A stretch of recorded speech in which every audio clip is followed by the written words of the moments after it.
Bueno, entonces, buenos días. Hoy vamos a comenzar con la siguiente, unidad en la que nos quedamos, es las 5 y las 6. Ustedes ya revisaron con la doctora Monse, la 4 y ¿tienen alguna duda? Es momento porque ahorita vamos a retomar todo lo que hemos visto en la primera y en la segunda clase.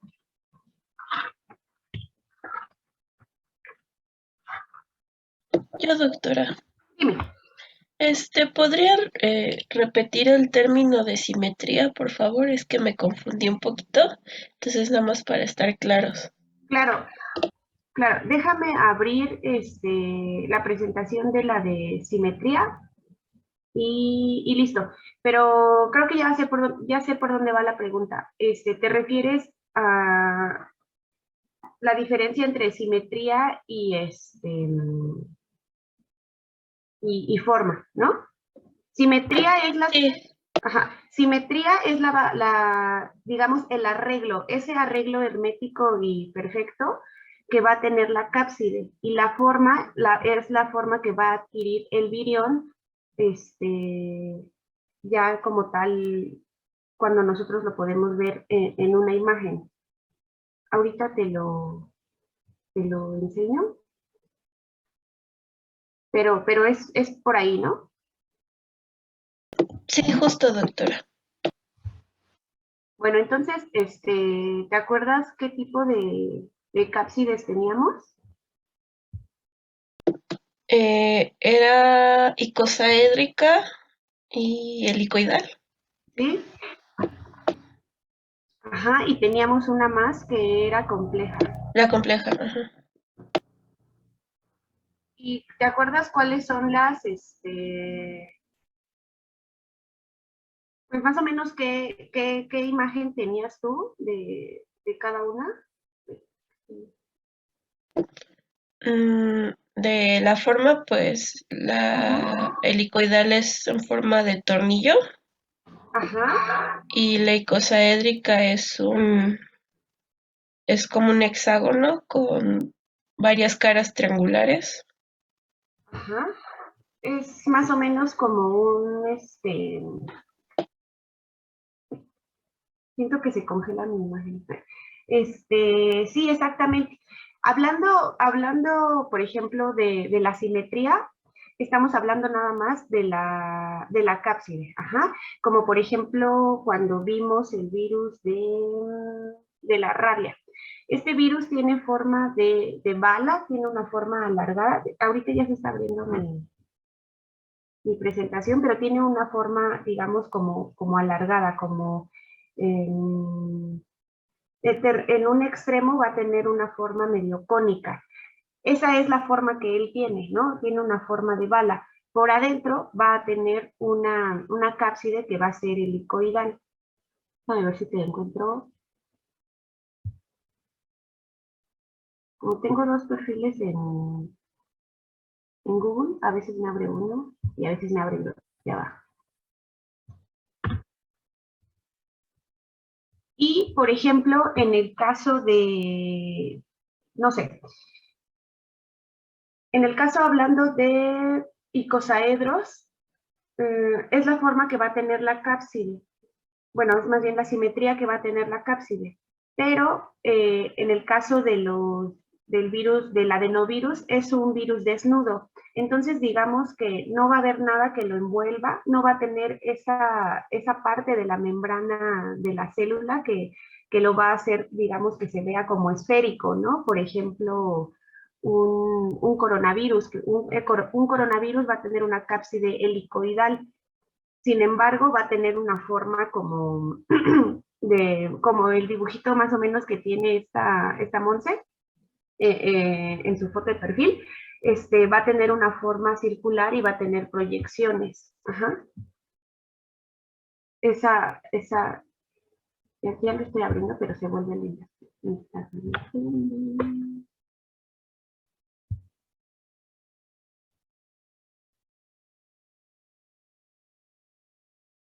Esa va a ser nuestra principal diferencia.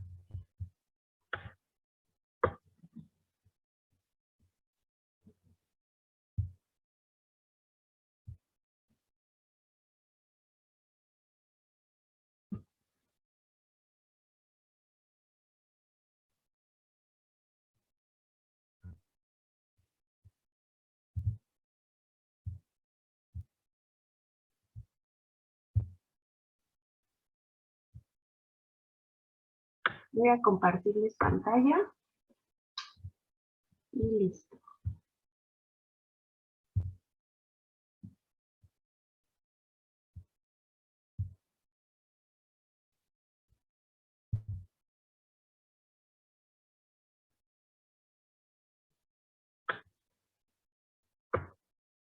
¿La ven completa o también la ven por un pedacito como yo?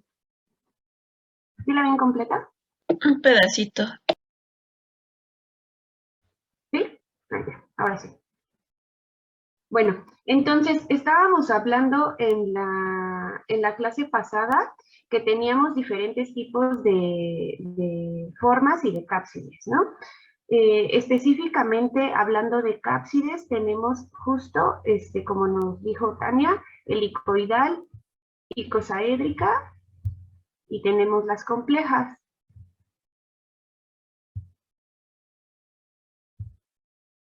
Pero ahora sí, ¿a qué nos referimos con la diferencia entre simetría y la forma?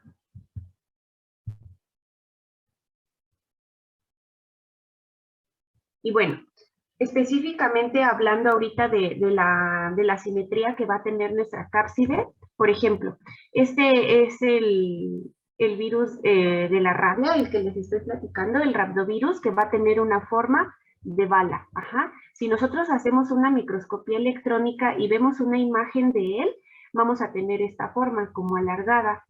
Sin embargo, si nosotros vemos, digamos, en el interior, el acomodo, el arreglo que va a tener la cápside en el cual va a estar inmerso, bueno, va a estar envuelto, va a estar seguro ahí nuestro material genético, bueno, el material genético del virus, va a ser en forma helicoidal y tiene más o menos este arreglo, ajá, que es justo como la analogía que les hacía en forma de tornillo. Ujú. Y acuérdense ya nada más que la cápside va a estar conformada por diferentes subunidades y las subunidades van a ser las diferentes proteínas de la cual está compuesta. Otro ejemplo para que quede un poco más fijo este concepto es, por ejemplo, este virus. Este virus es un filovirus y el virus del ébola pertenece a ellos. Y miren, por aquí adentro nosotros podemos ver que la cápside es en forma helicoidal. Una de las, digamos, desventajas de que la cápside tenga una simetría helicoidal es que justamente cuando los genomas son muy grandes, tienen que ser como más, o sea, tienen que gastar más energía los virus y más genes para que queden más compactados. Ujú. Entonces, aquí, por ejemplo, el genoma no es tan grande y se puede dar el lujo de que no esté tan compacto y aquí tal cual podemos ver como en forma de espiral, ¿no? No, por ejemplo, en el caso de rhabdovirus, ¿no? Entonces, esta forma que va a tener, digamos, como alargadita es la que nosotros también vamos a ver en el microscopio. Lo vamos a ver como un tipo gusanito y por eso también se le dio ese nombre de filovirus. Ujú.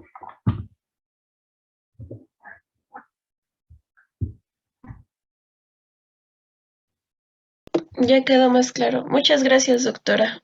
Sí, sí, no te preocupes. Sí, cualquier duda. Mira, por ejemplo, también va a tener una nucleocápside que va a ser en forma helicoidal. Ajá, el tipo de arreglo va a ser de la simetría que va a tener esta cápside va a ser así. Sin embargo, si tú lo ves en un microscopio, vas a ver que se ve circular. Ajá. En un microscopio electrónico, nosotros vamos a ver la forma circular. Ujú. Pero eso no quiere decir que la cápside sea circular. O sea, ahí es ahí donde nosotros podemos ver la diferencia principal. Ujú. Sí. Muy bien.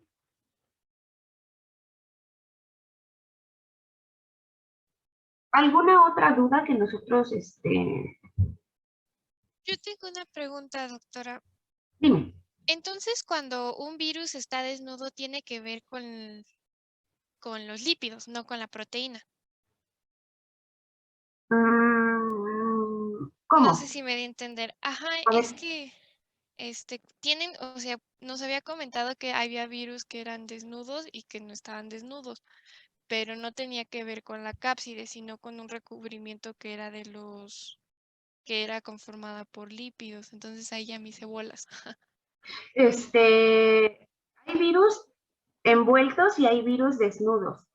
Los virus desnudos, digamos que es solamente la cápside, ajá, como ahorita les muestro una imagen de un adenovirus. Un adenovirus solamente va a ser la cápside y la cápside va a tener que ser, digamos, un poco más resistente. Todas las cápsides van a tener ese sellado hermético, ajá, para que no entre ninguna enzima que pueda llegar a dañar al, al material genético del virus, porque al final lo que, lo que se necesita, o sea, digamos que para que un virus pueda seguir replicándose, necesita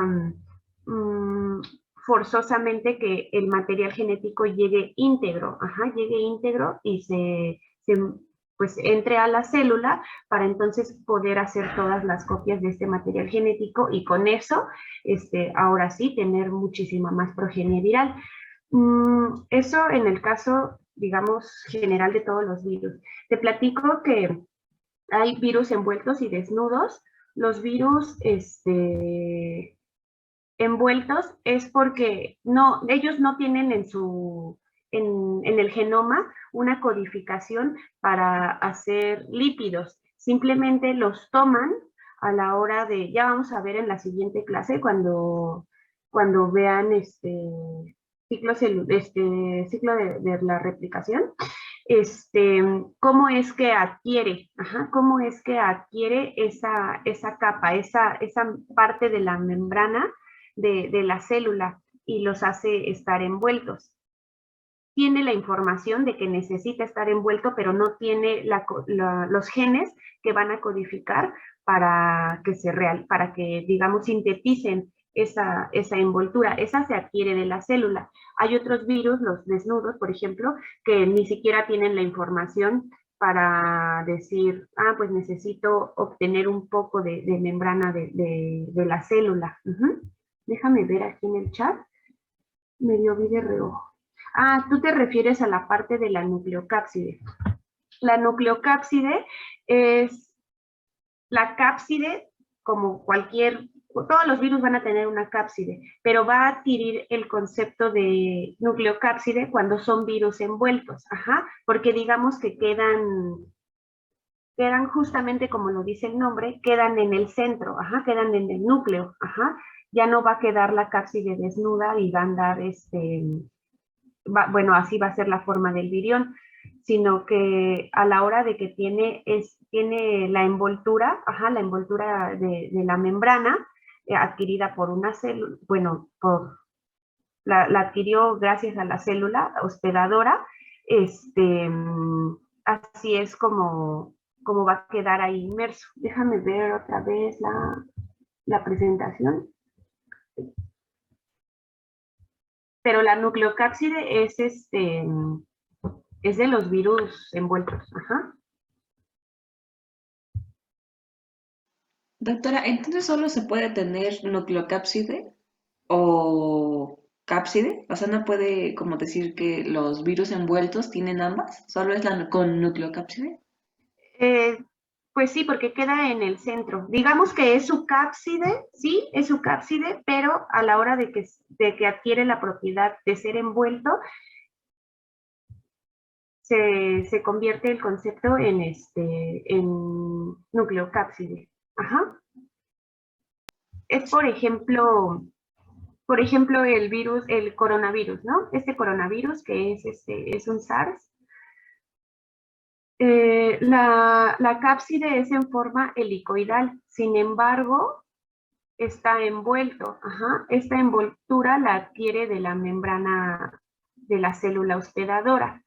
Esta sigue siendo su cápside, pero ya no está, digamos, como expuesta. Ajá. Es por eso que se le conoce como nucleocápside. Y déjenme encontrar, por aquí teníamos un adenovirus, ¿no? Por ejemplo, aquí tenemos a este adenovirus. El adenovirus es un virus desnudo. Tiene una simetría icosaédrica. Ajá, si ustedes pueden ver aquí, va a tener esta forma, este arreglo. Y aquí está el material genético. El material genético está dentro. Está aquí sellado perfectamente. Las proteínas que conforman esta nucleocápside van a hacer que no entre ni salga nada hasta el momento en el que tenga que ocurrir la replicación, bueno, el desnudamiento, y entonces ahora sí salga el material genético. ¿Cómo, perdón? No se ve la presentación. Ay, perdón, yo aquí enseñando. Aquí está.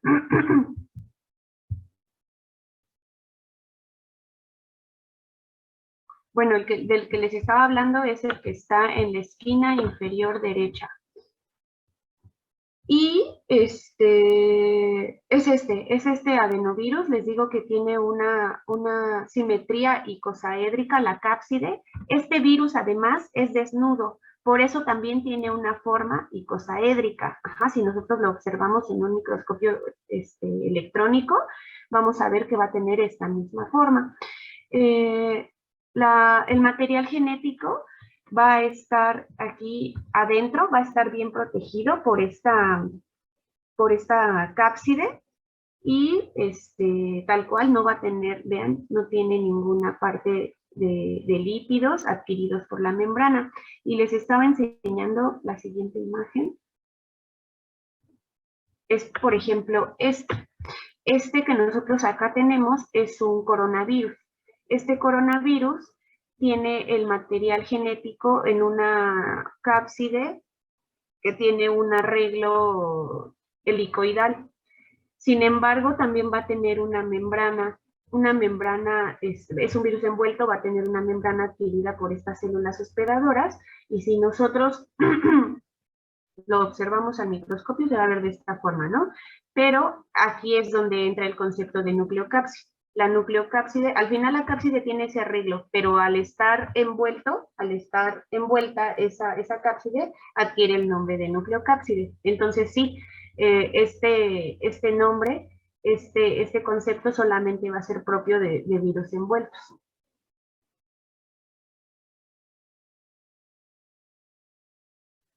Ok, y ya, mi otra pregunta, gracias Dime. por la aclaración, sí. Mi otra pregunta es, entonces, cuando tienen esas proteínas a su alrededor, nos habías comentado que era para que ella pueda tener un reconocimiento con la célula que va a infectar, ¿no? Entonces, mi pregunta es, ¿puede haber virus que no tengan esas proteínas y aún así los pueden identificar? Identificar a la hora para Sí. hacer unión. Sí. Puede no tener unas proteínas que sean así como estas proyecciones, pero todas tienen que tener una proteína con la cual tenga un sitio de unión a la célula. Digamos que necesita, es como una llave y una cerradura, ¿no? Más o menos. O sea, a fuerza necesita que tengan contacto y entonces ahora sí poder ingresar a la célula. Necesitan un sitio de reconocimiento, todos. Eso lo vamos a ver, ahorita vamos a retomar un poquito esa parte cuando veamos hemoaglutinación y vamos a ver específicamente qué sucede con estos virus hemoglutinantes, pero y bueno, y también cuando cuando en la parte de replicación veamos, bueno, todo el ciclo, pero veamos la parte de unión a la célula hospedera. Vamos a retomar eso también, pero sí. Ok, sí. Gracias, Algunos doctora. pueden que no tengan así tal cual la proyección, pero sí van a tener. Como los flavivirus, que les enseñé una imagen en la cual no es una Estaban como proyección. aplanados. Exactamente. Sí. Ah, ok. Gracias, Ujú. doctora. Sí, más Sí. claro, gracias. Vamos a platicar un poquito de esto que vieron, ese creo que no traigo imagen de los grupos de Baltimore, ¿no? Pero, ¿a qué nos referimos con Déjenme dejar de compartirles para poderlos ver. ¿A qué nos referimos con esta clasificación de Baltimore? Digamos que va de acuerdo a el tipo de genoma y cómo va a ser la replicación. Si ustedes se acuerdan un poco, ya lo vieron con Monse también, pero si ustedes recuerdan el dogma central de la biología, en el cual es cómo vamos a tener las copias de, bueno, cómo vamos a partir de DNA, vamos a llegar a tener las proteínas, porque al final las proteínas es lo que nosotros, bueno, la célula es lo que va a necesitar. Entonces, hablando solamente de células eucariotas en las cuales tenemos material genético DNA doble cadena, acuérdense que este material está enrollado, ¿no? Está enrollado, va a tener una doble hélice, va a estar unido entre esas dos cadenas, van a estar unidas por puentes de hidrógeno. Entonces va a llegar una enzima que los va a cortar y los va a abrir, ¿no? O sea, digamos que los va a separar, una helicasa va a cortar esos puentes de hidrógeno y entonces vamos a tener, imaginemos, las dos cadenas, ¿no? De esta forma. Estas dos cadenas van a tener dos sentidos. Va a tener un sentido, digamos, positivo y un sentido, bueno, va a ir en sentido de 5 a 3 y la que va abajo va de 3 a 5. Déjenme encontrar una imagen para que tal vez sea un poco más claro que lo veamos. Pero yo creo que más o menos va por ahí, que hay que recordar esa parte, supongo, para que ya se les haga más fácil. Sofía, tú tienes dos dispositivos porque en uno estás conectada y en el otro ves o algo así, ¿no? Sí.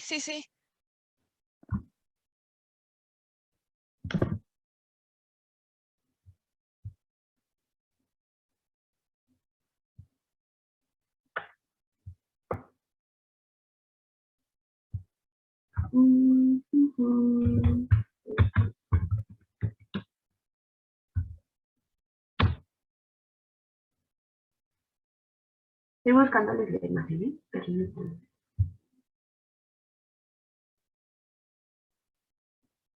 Está muy bien que ahorita esta clase la tomemos también como para ver pues, retomar algunos conceptos, porque ya vamos a empezar a ver cosas un poco más, no complicadas, pero sí más complejas.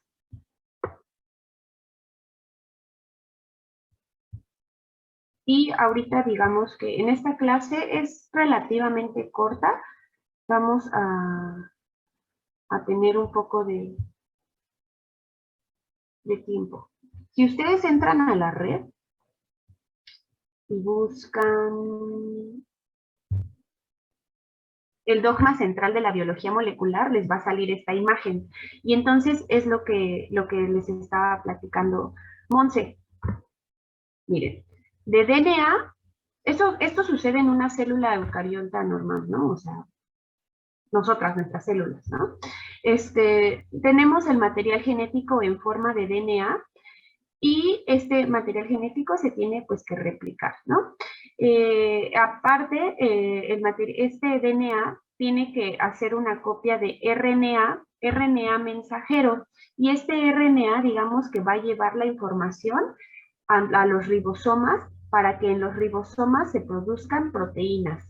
A esto se le conoce como traducción. Es importante que no confundan la transcripción con la traducción. La transcripción es esa, digamos, esa copia de DNA que se va a formar, ese pedacito de DNA que se va a transformar en RNA.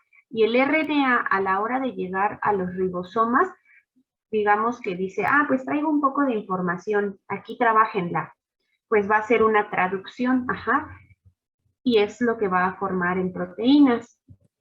Esta es la imagen que les estaba tratando de ilustrar con mis manos, pero miren, nosotros les digo que nosotros el DNA lo conocemos pues de doble cadena, es una doble hélice. Les digo que va a estar unido aquí en medio por puentes de hidrógeno y va a tener sentido, va a ir de 5 a 3 y la otra cadena va a ir de 3 a 5. Después, cuando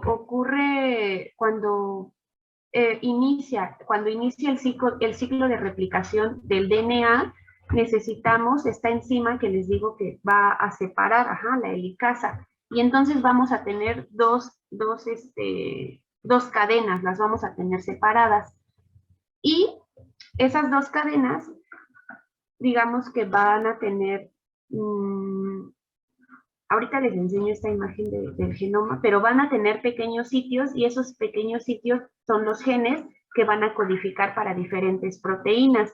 Se van a tener que crear copias de ese pequeño sitio, bueno, de ese gen para hacer la proteína. De ese pequeño sitio necesitamos una sola hebra, que va a ser el RNA mensajero. Déjenme ver si les encuentro otra imagen. Y entonces ahora sí él va a poder viajar a la célula, al ribosoma, perdón. Y llegará. Hablando específicamente, bueno, esto es hablando a grandes rasgos, muy, muy, muy grandes rasgos, de cómo ocurre normalmente en las células. Pero esa habilidad también la van a tener los virus. Y es un criterio también de clasificación, como les estaba platicando. También en mi pantalla, sí, ¿no? Estoy abriendo un libro, ¿eh?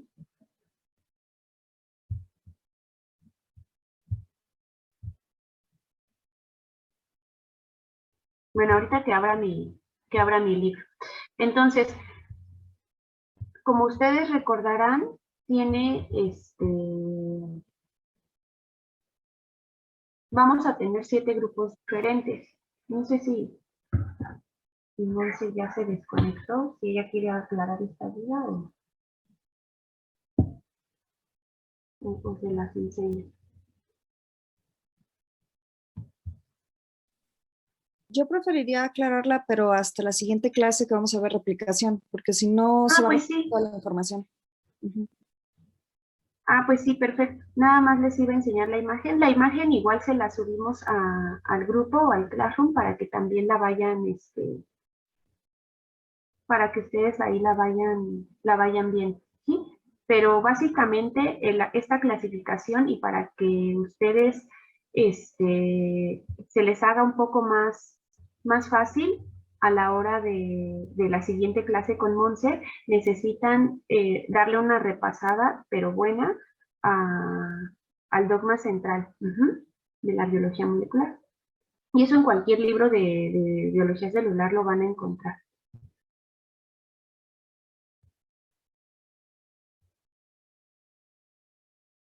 Pero básicamente todos estos criterios este criterio de clasificación, todos estos grupos se basan en eso, en cómo es su diferencia con una célula eucariota normal. ¿Tienen ustedes alguna...? Entonces, eso de todos modos lo vamos a retomar, como les dijo Montse, en la siguiente clase, en la de replicación. Y mientras de tarea se va a quedar que le echen la revisada al dogma central para que lleguen con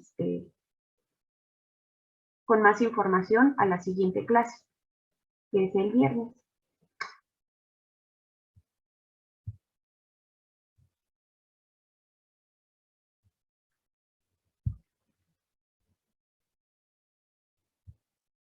¿Está bien?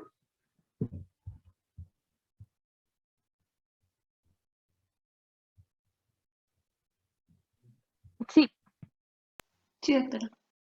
Sí.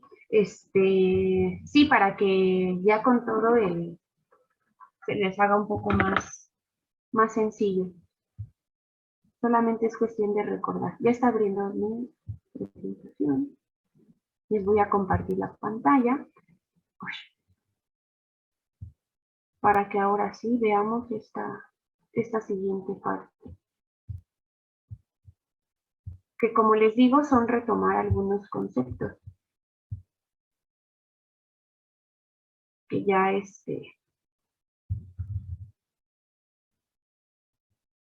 que ya hemos visto. Específicamente la unidad 5 es acerca de los efectos que van a tener algunos desinfectantes, bueno, más bien los efectos que van a tener algunos desinfectantes que serían como químicos y otros, no sé qué tengo.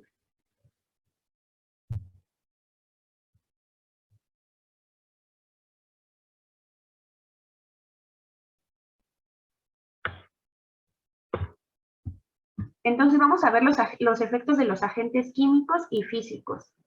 El día de la práctica, ustedes ya más o menos hablaron un poquito de algunos conceptos con Jaciel, de antisepsia, asepsia, desinfección, esterilización.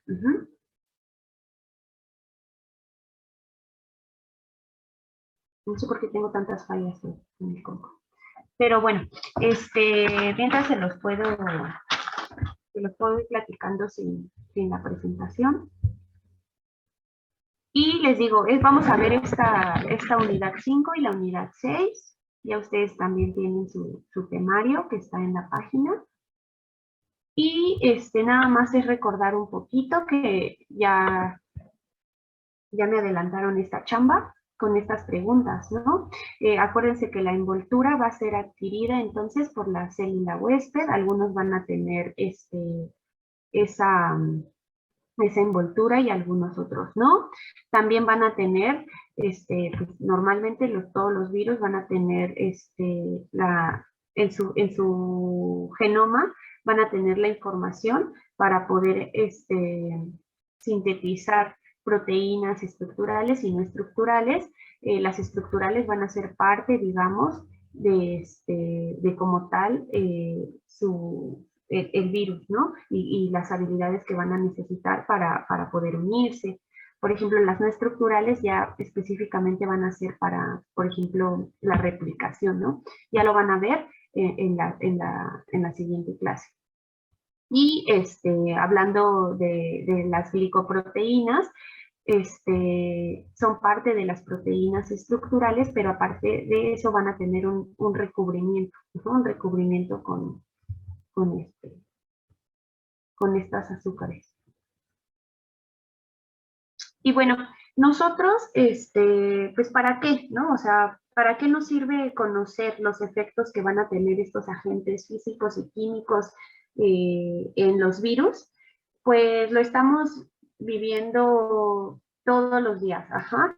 Nosotros ahorita con la actual pandemia, pues lo estamos retomando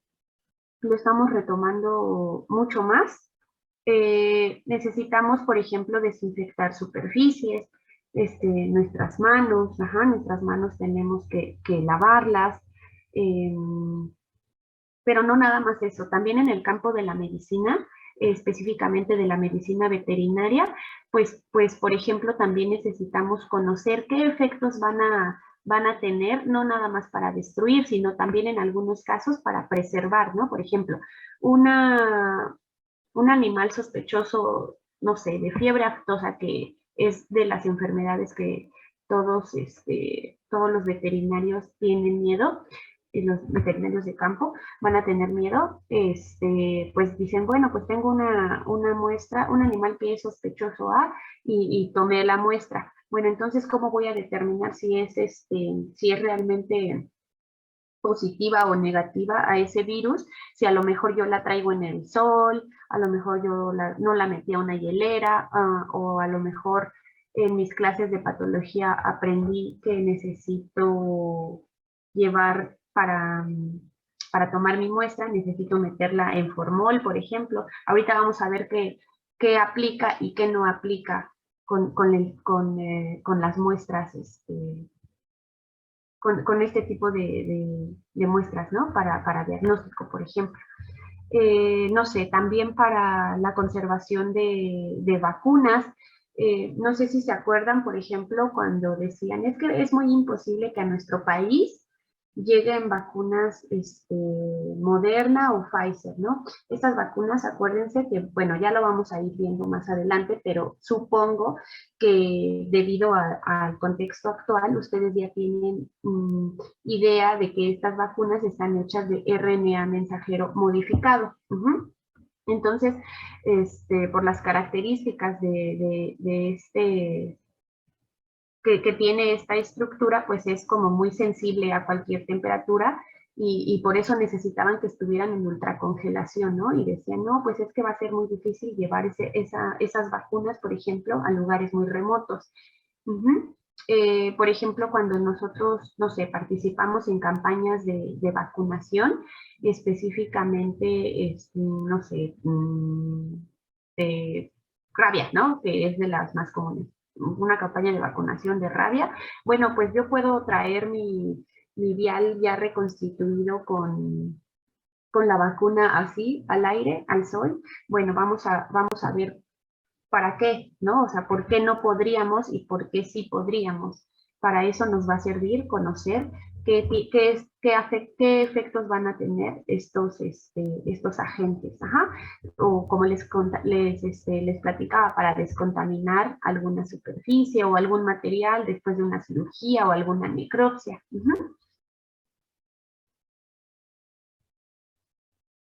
Y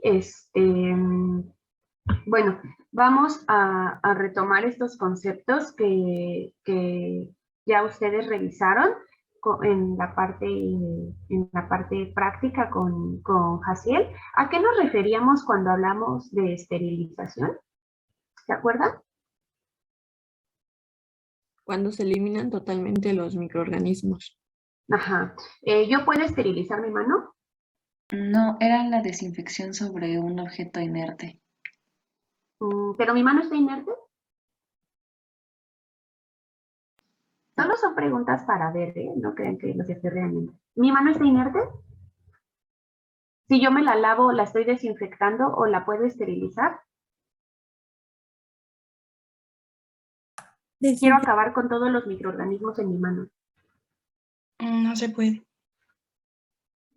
¿Y a eso cómo se le conoce entonces? Desinfección. Antisepsia. Antisepsia, muy bien, Juan Antonio. Antisepsia, acuérdense que es la eliminación de los microorganismos de objetos, digamos, animados, ¿no? O sea, por ejemplo, las manos, piel, ajá, cuando nosotros, no sé, ustedes en cirugía ya van a tener que realizar esa antisepsia.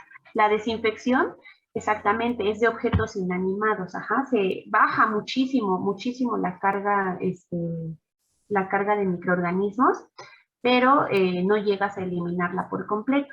La esterilización es justamente eso, cuando acaban con con todos esos microorganismos de un objeto.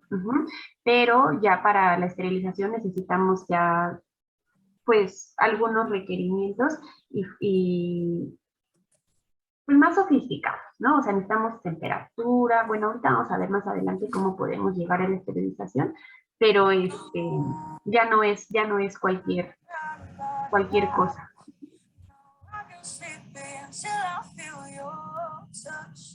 ¿Alguien escucha música? O sea, sí todos escuchamos, pero ya acabo de ver sus mensajes, discúlpenme, levanto o interrumpan, sin problema. A veces no veo rápido el chat. Bueno, y bueno, ¿de qué va a depender? ¿De qué va a depender que nosotros logremos, por ejemplo, la antisepsia, la desinfección o la esterilización? Pues de la concentración de la gente en donde esté, ya sea en una puerta, ya sea en nuestras manos, o sea, ¿qué tanto hay? Ajá, si hay mucho, si hay poco. El tiempo de exposición, por ejemplo, no sé, si yo le echo cloro a mis botas sucias, porque fui a un rancho y les echo cloro, pues qué tanto las dejo ahí remojando. O cuando yo paso, ¿no? Yo paso por un tapete sanitario o por un vado sanitario, ¿qué tanto están ahí mis pies? Pues por lo regular, para empezar, si de buena suerte está lleno, y está activo, pues eso ya es mucha suerte, ¿no? Pero si no, pues ya desde ahí estamos fallando, ¿no? Y si nada más doy un paso, pues nada más por estar un segundo en contacto con ese desinfectante, pues puede que ni siquiera haga efecto. Ajá. Pero eso también va a depender de la concentración de la gente. Y bueno, del pH del medio, si tenemos nosotros que, no sé, reconstituir un tipo de desinfectante, que mi agua tenga un pH óptimo, por ejemplo, ¿no? La temperatura va a depender y también va a tener mucho que ver. La presencia de algún material extraño, mm, no sé, por ejemplo, que un desinfectante haga contacto déjenme pensar, con alguna otra sustancia que yo tenga presente o material que yo tenga presente contaminado, y eso a la hora de hacer contacto, en lugar de que se inactive, a lo mejor puede potenciar a que se haga tóxico, ¿no? Por ejemplo. Ya lo hemos visto y ustedes también ya cada vez lo ven más, ¿no? La resistencia de los microorganismos a los diferentes agentes cada vez va en aumento, ¿no? El uso indiscriminado de antibióticos nos ha llevado a tener poblaciones de bacterias, por ejemplo, multiresistentes. En el caso específico, por ejemplo, de virus, vamos a ver más adelante por qué, pero el simple hecho de contar con envoltura o no tener envoltura, ya eso va a ser un determinante para ver si sirve o no sirve mi desinfectante que yo compré, ¿no? Y bueno, pues el número ya lo habíamos más o menos revisado. Todo esto es para que nosotros tengamos en consideración, tengamos esto en consideración. Si queremos llegar a estas tres etapas, digamos, tenemos que tener en consideración todas estas.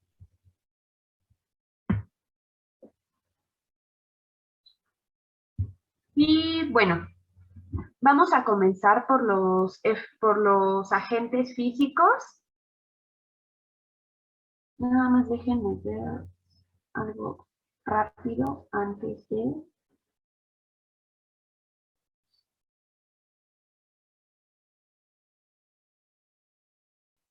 Denme un minuto en lo que voy por mi mouse, ¿no? Porque no lo saqué. Espérenme un minuto. Pueden platicar Cerca. ustedes.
Ya volví. Les digo que había dejado mi mouse, pero ya, y ahora sí ya va a ser más fácil.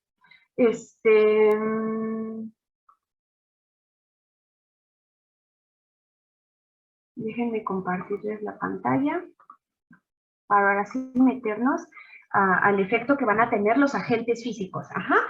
Por agentes físicos, digamos que tenemos, por ejemplo, la temperatura, tenemos la temperatura no nada más aumentada, ¿no? No nada más calor, también tenemos el frío y hasta la congelación. Por ejemplo, hablando específicamente nada más de virus, los virus van a ser, no van a ser, digamos, como tan estables a los cambios de temperatura. Ajá. Por la conformación que tienen, los virus van a ser organismos particulados, es decir, van a ser, como lo que ya vimos, va a ser una combinación de diferentes proteínas que van a tener diferentes, las propiedades, pero también van a tener diferentes funciones. Ajá. Entonces, por el simple hecho de la conformación y por las características que poseen, no van a ser muy estables a temperaturas. Específicamente, hablando del calor, por ejemplo, es muchísimo más fácil que un virus sea destruido al hacer un aumento de temperatura. Aproximadamente, depende del virus, eso ya lo vamos a ir revisando cuando hablemos de familias. Nosotros vamos a poder revisar que algunos van a ser, no sé, inactivados a 60 grados, 70 grados, ajá, Celsius. Entonces, quédense con el concepto ya desde ya, que van a ser sensibles a los cambios de temperatura, en específico al aumento, ajá, a la presencia de calor. Y bueno, ¿qué ventaja nos va a dar esto, pues, conocer esto con los virus? Bueno, pues que justamente nosotros podemos llegar a acabar con ellos, a esterilizar por ejemplo, un material contaminado con virus, pues ya sea por calor seco o por calor húmedo, son los métodos de esterilización, ¿no? Ya los habíamos visto, ¿no? Bueno, lo vieron con Jaciel. El húmedo es, por ejemplo, cuando utilizan la autoclave, que es la que funciona como una olla express en la que nosotros necesitamos, ¿no? Necesitamos que llegue a cierta temperatura por cierto tiempo y a una presión específica. Ajá. Entonces, ya nada más con nosotros aumentar la temperatura y, por ejemplo, al meterlos un material contaminado a un autoclave, podemos terminar con él. También tenemos otro tipo de esterilización con calor que nos puede ayudar. Por ejemplo, es con calor seco. ¿Cómo funcionan los hornos Pasteur? Aproximadamente para la eliminación total de virus, por ejemplo, se necesita llegar con calor seco a, no sé, 60 grados durante 2 horas. Veamos que es a una menor temperatura por un tiempo más prolongado si lo comparamos con una autoclave, ¿no? Y esto específicamente hablando del calor. Aprovechando que no son estables, por ejemplo, ya vamos a ver una unidad específicamente de vacunas, por ejemplo. Uy, es que mi gato está muy odioso hoy. Cuando hablamos nosotros, por ejemplo, esta se me olvidó. Bueno, ahorita se los platico, lo que quería recordar. Bueno, también, ya me acordé, de las vacunas. Hay algunas vacunas, ya lo vamos a ver, que son inactivadas o que son atenuadas o unas que son vivas, ajá. Las atenuadas, por ejemplo, o las podemos llegar a tener un virus, digamos, como, pues no tan listo para entrar a la célula, sino que nada más se dice que está como no sé, como atontado, pues se puede llegar también a inactivarlo con temperatura. Ajá. Sin embargo, no del todo, se utiliza más agentes químicos. Ahorita vamos a revisar esa parte. Y bueno, específicamente hablando de las bajas temperaturas, de temperaturas de refrigeración o de congelación, nosotros podemos llegar a preservar, nosotros podemos llegar a preservar a los virus. Digamos que el calor nos hace que, pues, que se inactiven así tal cual. No quiero usar la palabra lábil, no sé si tengan todos el concepto, pero lábil es como que los haga inestables, como justamente que los debilite, el calor. Sin embargo, las temperaturas bajas van a hacer que se preserven, y que conserven todas sus características para poder después, no sé, cuando los pongamos a temperatura ambiente, por ejemplo, adquieran nuevamente esa capacidad infectiva, y de ingreso a la célula. Entonces, la congelación para eso nos va a servir, como para decirles, no le podemos decir bájale un poquito a tu metabolismo, porque en realidad ellos no tienen el metabolismo, ellos no poseen un metabolismo, lo adquieren de la célula. Sin embargo, sí, tal cual podemos nada más como congelarlos, bueno, como ponerlos como una estampita y así como de, bueno, aquí quédense tantito en lo que los congelamos y después cuando los necesitamos los volvemos a utilizar y ellos van a tener todavía esa capacidad para volver, que se vuelva a trabajar con ellos. Por ejemplo, cuando hablamos de congelación o una preservación por congelación, también hay que tener cuidado en cómo los preservamos. No nada más es yo tomo mi muestra con virus y ya lo guardo y ya. En algunos casos sí, pero en algunos casos necesitamos agregar algunas soluciones que hagan que no se debiliten tan fácilmente, ¿no? O sea, porque al final cuando nosotros congelamos se van a formar cristales y al formarse esos cristales, a lo mejor cuando nosotros los descongelemos, pueden que rompan, ¿no? Porque el virus va a estar dentro de una célula, entonces puede que esos cristales a la hora de hacer el cambio de temperatura rompan a la célula y se salga el virus y nada más quede como por ahí nadando y ya no, pues a lo mejor ya hasta se pierda esas habilidades. Entonces necesitamos nosotros preservarlo en un ambiente de congelación, por ejemplo, pero también tenemos que cuidarlo, ¿no? Que guardarlo como en un tipo colchoncito, digamos, o en el caso, por ejemplo, de algunos sustitutos de leche. Dime, Sofía. Entonces, es que ya me hice bolas. Con el calor se podría decir que se destruye el virus, ¿no? Sí. Y ya con el frío, pero no al grado de que se formen los cristales, conservamos al virus. Sí se pueden formar los cristales, sin embargo, necesitamos nosotros cuidar que esos cristales no destruyan a la célula, por eso agregamos, no sé, glicerina en algunos medios. Ah, ok, sí, ok. Gracias, doctora. Sí, esto es de acuerdo a las temperaturas.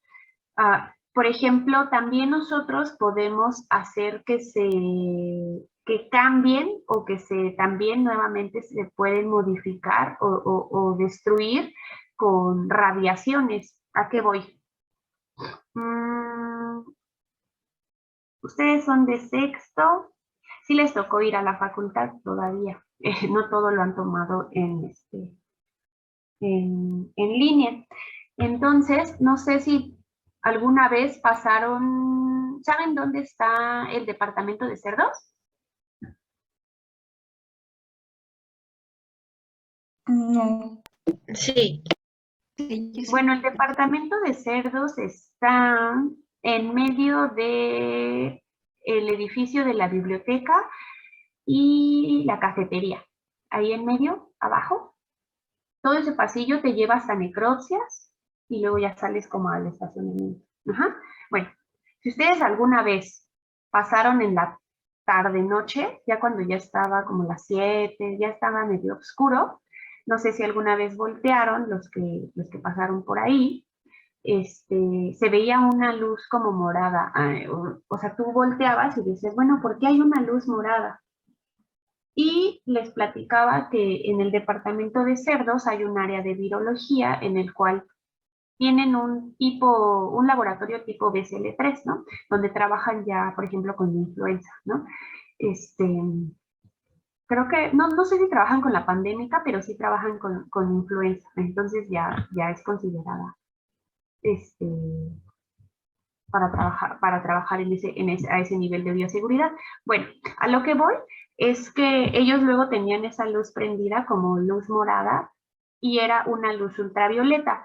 Se supone que radiaciones en el espectro, por ejemplo, de la luz ultravioleta, en la cual la longitud de onda es más corta, se puede llegar a modificar el material genético, específicamente hablando, por ejemplo, de microorganismos. A los virus se supone que esta radiación de longitud de onda relativamente más corta, por ejemplo, que la infrarrojo, por ejemplo, puede hacer que haya un daño, en el genoma del virus. Y por eso se utiliza como un tipo de, lo voy a poner entre comillas, como un tipo de desinfectante. Por eso ellos activaban esa luz, para digamos, descontaminar las zonas de trabajo.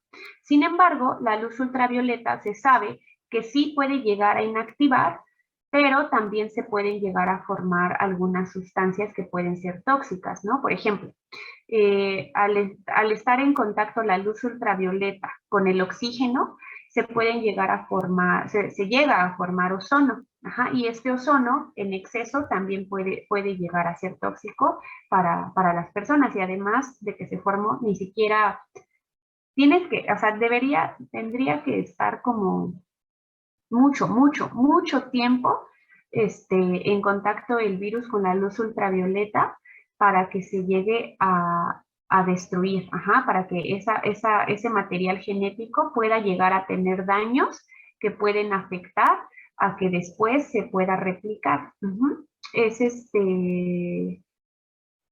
utiliza en muchos lugares, sin embargo no es como tan confiable que yo esterilice nada más con luz ultravioleta, por ejemplo, por la longitud de onda. Mientras más corta sea la longitud de onda, digamos que se produce, en lugar de que haga como, no sé, como ese detonante en el material genético de cualquier microorganismo, lo que hace es que hace otros tipos de modificaciones, que no los destruye.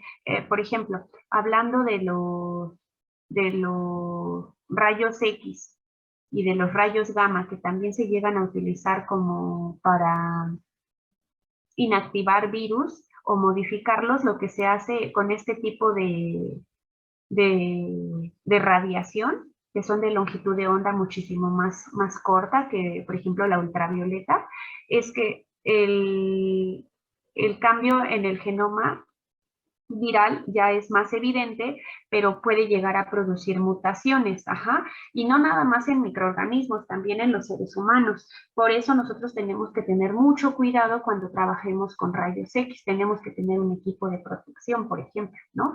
Para que la exposición a estas radiaciones no hagan que se modifique por completo el material genético y se produzcan este tipo de mutaciones que al final pueden, no sé, detonar en cáncer, pueden detonar en malformaciones, ¿no? En el caso, por ejemplo, de humanos, ¿no? De humanos o de animales.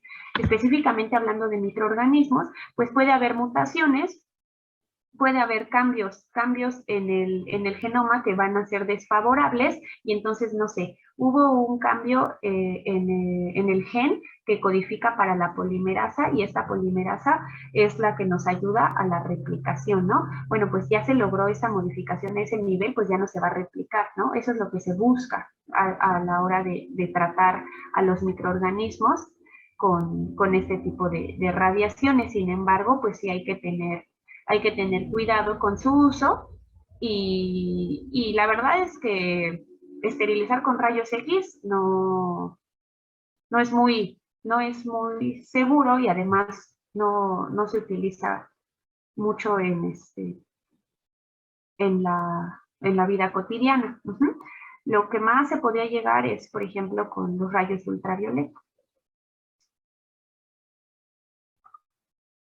Eso hablando de los agentes físicos. Ajá. Esos son los efectos a muy grosso modo que se pueden llegar a tener sobre, sobre los virus. Ujú. Ahora vamos a ver los agentes químicos. Los agentes químicos puede que nosotros ya tengamos un poco de más familiaridad con ellos. ¿A qué voy? Por ejemplo, ¿se acuerdan de que cuando vieron el miércoles pasado con Jaciel, que cuando los puso en las salas y entonces ustedes buscaron algunos tipos de, no sé, de desinfectantes y qué acción tenían, ¿no? ¿Qué acción tenían sobre los virus? Y bueno, hay algunos que van a actuar, por ejemplo, sobre los lípidos. Ajá, los lípidos se pueden llegar a disolver y hay algunos tipos de agentes, por ejemplo, el éter, el cloroformo, algún detergente aniónico que hace que se disuelvan los lípidos. Pero entonces, ¿en dónde les dije que los virus pueden llegar a tener lípidos? En la cápside. Sí, ¿no? En la envoltura. Ay, no me hagan no me hagan esto. En la envoltura. Ajá. ¿Por qué en la cápside? ¿Quién habló? Yo es que me refería a la nucleocápside que nos habías explicado que podría estar envuelta. La nucleocápside es lo que queda en medio, es la cápside, pero ok. que como quedó en el núcleo se le llama nucleocápside. La membrana sigue estando externa. Ajá. Ok. Ujú. Ujú. No. Lo vamos a volver a revisar, lo vamos a retomar todas las clases en las mañanas, al inicio de cada clase. Bueno, justo en la envoltura, ajá. Entonces, los lípidos pueden estar en las envolturas de los virus, pero ¿qué pasa cuando el virus es desnudo? No va a tener esa envoltura lipídica, ajá, no va a tener esa capa lipídica y va a ser muchísimo más difícil acabar con él. No va a ser imposible, sin embargo, va a ser más difícil. Y aquí se los pongo, los virus desnudos son resistentes a este tipo de solventes lipídicos. Por ejemplo, ¿quién había dicho que trabajaba en una clínica?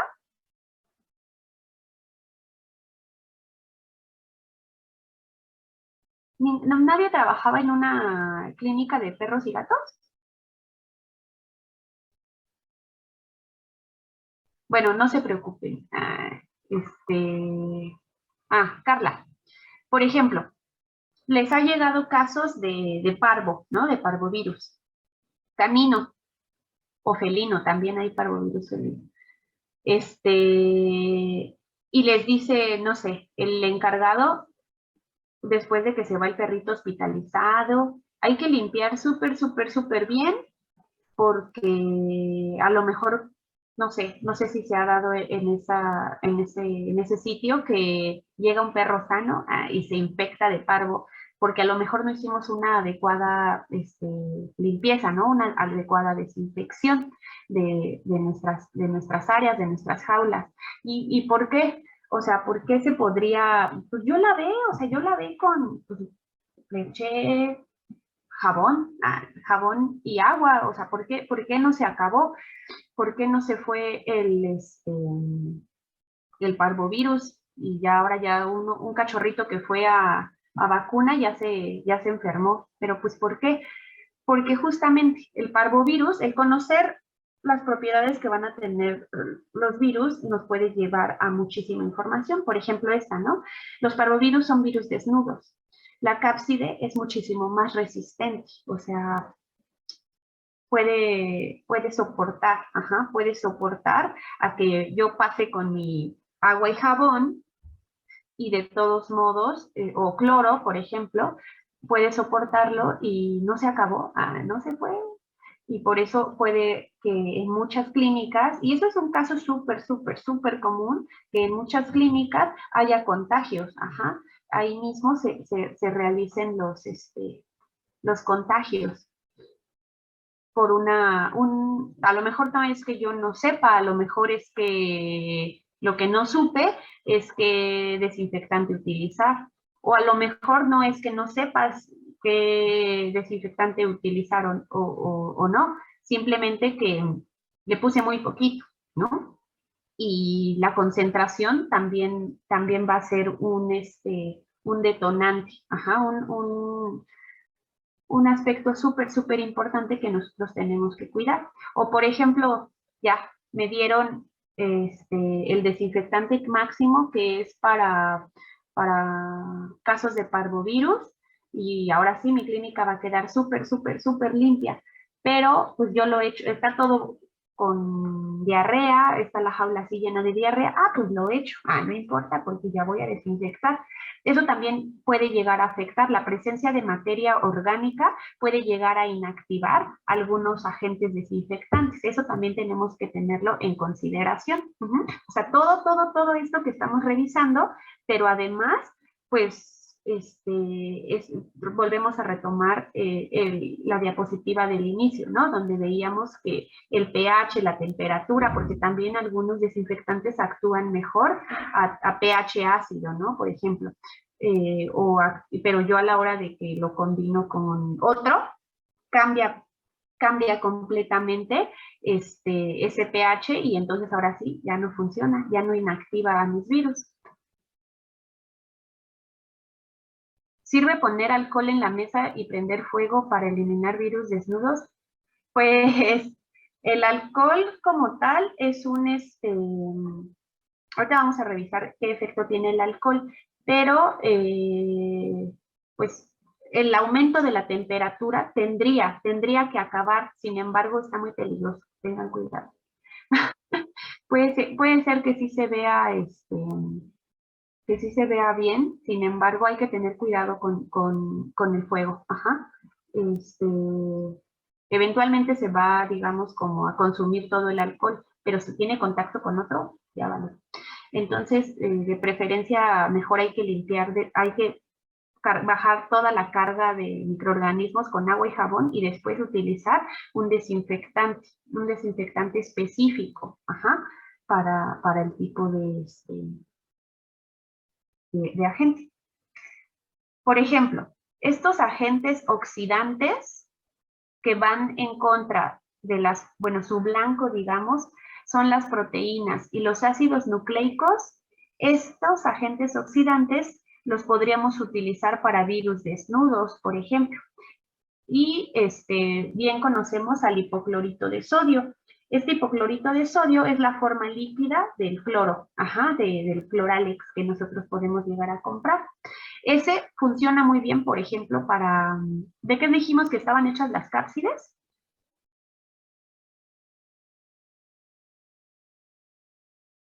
De proteínas. Proteínas, exactamente.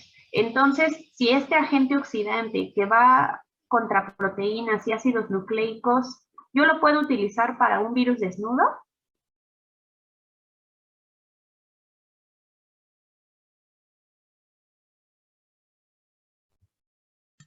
Sí, ¿no? Sí, porque las cápsides están hechas de proteínas y entonces este es mi blanco. Los agentes oxidantes, ese es su blanco. Y un ejemplo de ello tenemos al hipoclorito de sodio, este cloralex. Sin embargo, aquí les pongo lo que les estaba mencionando. Antes hay que hacer un lavado con agua y jabón para que acabar con la mayor cantidad de otros microorganismos. Y ya nada más nos queden los resistentes y entonces ahora sí, a una dilución adecuada, yo puedo llegar a terminar con estos agentes. Y por eso es que les recomiendan, ¿no? Por ejemplo, no combinar cloro con jabón. Al inicio de la pandemia, o sea, había muchos comerciales donde decía, no combines cloro con jabón, porque se cambia por completo la conformación del cloro y su acción que va a tener en contra de estos microorganismos, por ejemplo, ¿no? Tenemos a los fenoles y a los alcoholes que van a lesionar la membrana, ¿no? La membrana plasmática o citoplasmática. De igual forma pueden llegar a actuar contra los virus envueltos. Y un ejemplo bien común que tenemos es el alcohol etílico. El alcohol etílico lo podemos tener a diferentes concentraciones, desde un 96 hasta un 60%, por ejemplo, y todavía son, cumplen su función, cumplen su función. Sin embargo, a concentraciones muy altas se sabe que más bien lo que hacen es como desecar, como desecar al virus o a cualquier agente, y a lo mejor ya la membrana se hace como una pasita y ya no, cuando ya queramos que la destruya, pues ya no entra de la misma forma porque antes de que la lesionara, se hizo pasita. Entonces, pues por eso alcoholes a tan alta concentración no se recomienda. El ideal es al 70%. Para con ello que se realice una precipitación del material genético, es decir, que como que se haga ahí medio bolas, las proteínas se desnaturalicen, pierdan esa conformación que pueden llegar a tener, y haya también una desorganización en la estructura lipídica de la membrana. O sea, todo eso puede llegar a ser el alcohol. Es por eso que es de los más utilizados. Y bueno, actualmente se menciona mucho desinfectarnos las manos con alcohol, ¿no? Con gel antibacterial. Y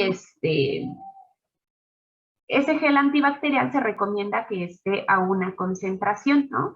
Que tiene que ser, creo que por norma les estaban diciendo que era más del 80%, ¿no? Sin embargo, los de 70 todavía funcionan. ¿Y eso para qué? Pues justamente, si nosotros no tenemos el contacto directo con el agua y el jabón, pues momentáneamente podemos utilizar el gel antibacterial, y el gel antibacterial contiene alcohol, y ese alcohol va a lesionar a la membrana no solamente de bacterias, por ejemplo, también de los virus envueltos. El SARS-CoV-2 es el responsable de esta pandemia. Es un virus envuelto, es un virus envuelto, el cual nos ayuda muchísimo el uso de alcohol en gel, y además el lavado de manos es imprescindible, ¿no? No nada más acuérdense de, sí, ya me las hago, listo. No, hay que tener el tiempo de exposición, es súper importante, para que también acabemos con esas membranas. ¿Hasta esta parte hay alguna duda? Yo Sí, tengo doctora. Ay, perdón. No, Dime. vas. Gracias. ¿Podría repetir rapidísimo lo de por qué no es recomendable a tan alta concentración? Es que se me trabó un poquito. Claro, de tan alta concentración de los alcoholes, ¿no? Sí. Porque van a provocar una deshidratación, digamos que como va a ser diferente la concentración que tiene un virus o una célula bacteriana, yo qué sé, a la que tiene el medio externo. Por simplemente diferencias de concentraciones va a salir el agua al medio externo, y entonces por eso es que se arruga, por eso es que se hace como pasita el otro, porque sufre una deshidratación, Entonces, a la hora de que continúe su acción para, no sé, desnaturalizar las proteínas del virus o lesionar, o sea, como dañar la membrana, pues ya no va a estar expuesta completamente a como cuando estaba hidratado normalmente, ¿no? Ya no va a haber esos espacios para que pueda entrar el alcohol y hacer su acción. Entonces, digamos que está arrugado y va a ser muchísimo más difícil que ingrese, que penetre el alcohol. Y entonces ya ni siquiera va a dañar a la membrana, y tampoco va a desnaturalizar a las proteínas, ajá. Entonces, pues por eso es que no se recomienda que esté tan concentrado. Ujú. Ok, muchas gracias. Claro. Yo Bien, también, dime. Sí. ¿usted recomendaría que después de que nos lavemos las manos, aparte nos coloquemos, bueno, ahora en pandemia, Ujú. gel antibacterial, o sea, un buen lavado de manos y después del lavado de manos, ya secadas las manos, obviamente, colocar gel antibacterial? En el caso, por ejemplo, para estar así, sí, ¿estás en tu casa o algo así o trabajando? Ajá, no, trabajando, o sea, trabajando después de que, no sé, en el caso de las clínicas, digo, yo no trabajo en clínicas, pero pues sé que Ujú. tiene que llevar sus medidas, pero si ya diste consulta y eso, aunque no tocaste, no sé, orina o sangre, pero el simple hecho de que agarraste al perrito y por higiene y tú te lavas las manos y posteriormente te echas gel antibacterial, ¿sí estaría correcto o ya es demasiado? Pues yo, la verdad es que todo el inicio de la pandemia estuve trabajando en hospital, entonces, yo, sí me lavaba perfectamente las manos al tocar cualquier superficie, cualquiera, o sea, lo que sea, y yo me aspersaba, ¿no? O sea, yo soy exagerada y yo uso un aspersor para mis manos, entonces ya. El gel no, porque el gel como que siento que es un caso muy extremo y yo que soy delicada de las manos prefiero no sentirme pegajosa, ¿no? Pero al final aspersar alcohol o tener el gel, yo no lo considero de más. O sea, bueno, sí te puede llegar a dañar muchísimo, ¿no? O sea, porque estás acabando no nada más con esa microbiota, digamos, transitoria, sino también con la que está, con la endémica, digamos, ¿no? Con la propia. Entonces, en algunas ocasiones ya queda como tan debilitada, además de la grasa natural de tu piel, llega a estar tan debilitada que después hay problemas, ¿no? De dermatitis, que es lo que se ha visto muchísimo, ¿no? Que ha ido en aumento por el uso excesivo del lavado de manos. Sin embargo, si estás tan expuesto, yo sí lo utilizo. Ah, ok. Pero pues sí, preferible lavarse las manos con agua y jabón y ya después de tocar cualquier cosa. Ah, ok, ok. Gracias, Sí, doctora. sí. ¿Alguna otra duda? Bueno, vamos a continuar entonces.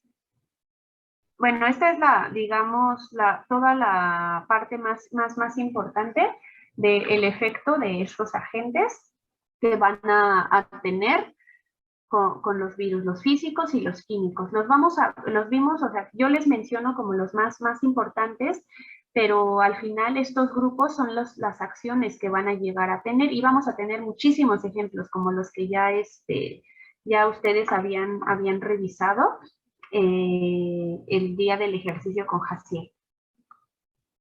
Esta siguiente unidad es la número 6 y se le llama hemoaglutinación por virus. Aquí, en esta unidad, vamos a retomar algunos conceptos que ya hemos visto, a lo mejor los vamos a poder aterrizar un poquito mejor, y de todos modos ustedes van a tener una práctica de hemoaglutinación donde van a poder ver un poco más de la técnica, de cómo se realiza la técnica. Aquí podemos ver un poquito de teoría, y de todos modos se va a complementar, se va a complementar con la práctica que ustedes van a tener. Y bueno, básicamente la hemoaglutinación es la capacidad que van a tener algunos virus, algunas proteínas externas de los virus para poder unirse a glóbulos rojos. Y entonces, como se vería, digamos, in vitro, o sea, como lo veríamos nosotros así. Eso ocurre a nivel virus célula, o sea, microscópico, ¿no? es esa unión que van a tener las proteínas externas de algunos virus para poderse unir con los eritrocitos, ¿no? Con los glóbulos rojos, ya sea no sé, de aves, de mamíferos, ajá. Eso ocurre normalmente.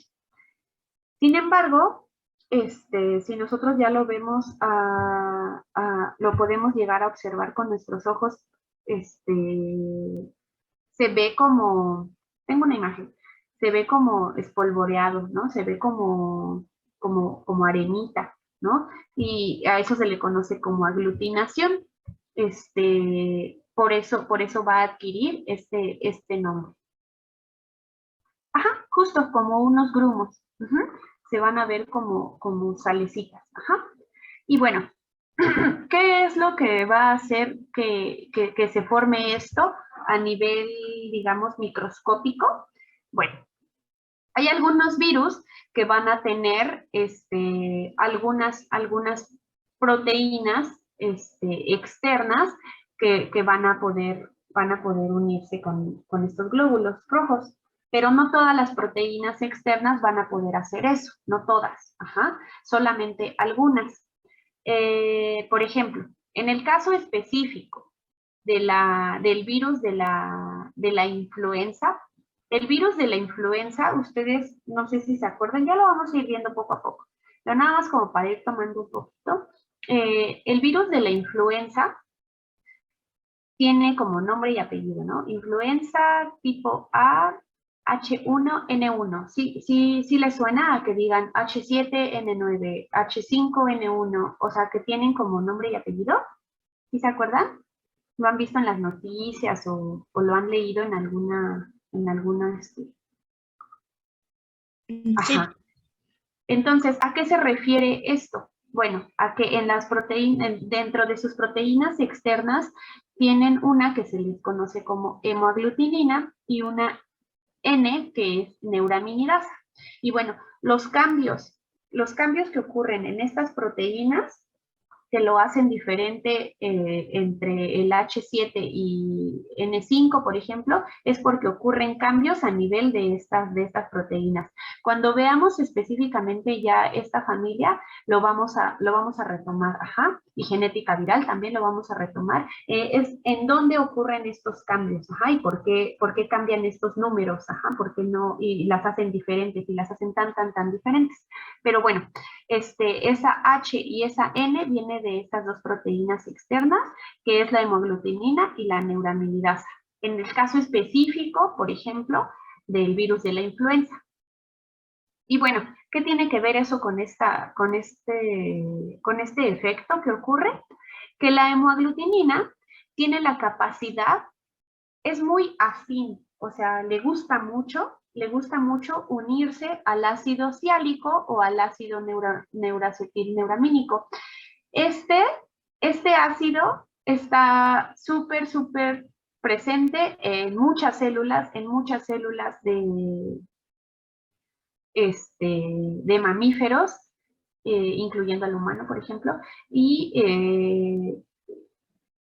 entre esas células son los eritrocitos. Ajá, los eritrocitos van a tener digamos, en su membrana este ácido. Ajá. Y la hemaglutinina pues le gusta. Entonces cuando tiene contacto la hemaglutinina con los eritrocitos, por ejemplo, que tienen ese ácido siálico, pues se pueden llegar a unir.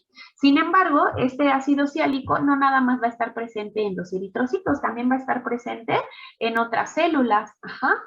Por ejemplo, en el caso de humanos, el ácido siálico va a estar presente en células del epitelio respiratorio. Entonces, a la hemaglutinina le gusta este ácido siálico y es por eso que se va a unir a estas células del epitelio respiratorio y es ahí cuando ya van a ver esa unión al receptor y ya después va a ingresar y lo que vamos a seguir viendo en las siguientes clases. Ajá. Pero nada más como para que tengan en consideración, este ácido célico está en muchas células. En el caso de los patos, por ejemplo, y la influenza, a pesar de que da una signología también respiratoria, el sitio, digamos que la célula preferida a la que le gusta unirse, donde expone mejor su ácido ciálico, digamos, es en células del epitelio intestinal, a pesar de que da una signología respiratoria, ¿no? Nada más este es un ejemplo para que ustedes vean que muchas células van a tener este ácido ciálico. Y la hemoglutinina, pues, como le gusta unirse, pues va a unirse a ella.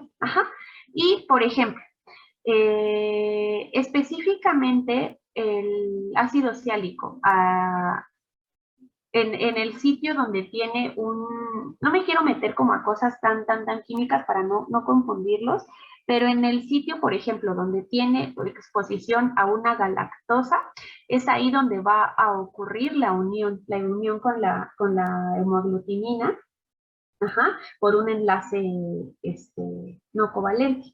Entonces, no más bien por atracción de cargas negativas. Ahí va a ser por atracción de cargas negativas donde va a ocurrir esa unión. Sin embargo, con que ustedes se acuerden que va a ser la unión de estos dos, no importa el sitio, a este nivel, no importa en dónde vean. Sin embargo, les platico que también tiene otra acción. La neuraminidasa es otra proteína externa que va a estar en el virus de la influenza.